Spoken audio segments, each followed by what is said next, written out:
سوال یہ پوچھا گیا ہے کہ امام کے پیچھے اس کے اقتداء میں نماز پڑھتے ہوئے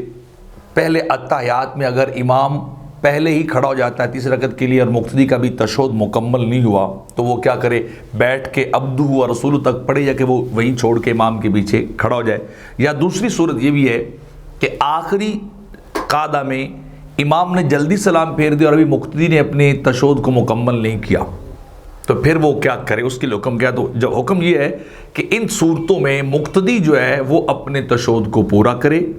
اور پورا کر کے پھر اس کے بعد امام کے پیچھے، نہیں اگر پہلا قعدہ ہے تو عبدہ و رسولہ تک پڑھے اور پھر امام کے پیچھے کھڑا ہو جائے، کیونکہ یہ واجب ہے اور واجب کو امام کی اتباع کی وجہ سے اور پیروی کی وجہ سے چھوڑنا نہیں چاہیے، اس کو پورا کر لینا چاہیے۔ اور دوسری بات یہ کہ ابھی یہ شرعی ضرورت کی بنیاد پہ تاخیر بھی ہو رہی، یعنی ایک نماز کا حصہ بھی ہے۔ اسی طرح اگر آخری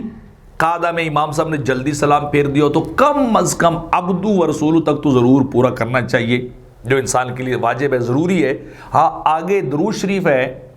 دعا ہے، بہتر ہے تو کہ آپ وہ بھی پورا کر لیں اور امام کے پیچھے تھوڑی سی تاخیر کے ساتھ سلام پھیر دیں۔ لیکن اگر چونکہ وہ سنت ان کا سٹیٹس نماز کے اندر اگر وہ چھوڑنا چاہیں تو وہ چھوڑے جا سکتے، لیکن عبدہ و رسول اتحیات تشہد بہرحال انسان پورا کرے گا، وہ پہلا ہو یا آخری، اور پھر اس کے بعد تاخیر بھی ہو جائے تو کوئی بات نہیں، امام کے پیچھے تھوڑی سی تاخیر اور